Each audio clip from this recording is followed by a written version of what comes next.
உங்களுக்கான இன்றைய பிரபஞ்ச வார்த்தை.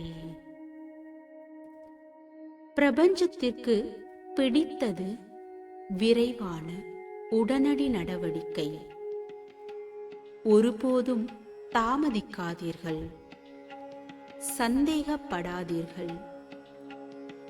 இப்போதே செய்ய வேண்டும் எனும் நச்சரிப்பு எண்ணம் வரும்போது உடனடியாக செயல்படுங்கள்.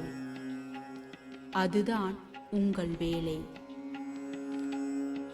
எல்லாமே உங்கள் மனதை பொறுத்தது. இந்த பிரபஞ்சம் அனைத்தும் உங்களுக்காக வேலை செய்து கொண்டே இருக்கிறது. வாழ்க வளமுடன்.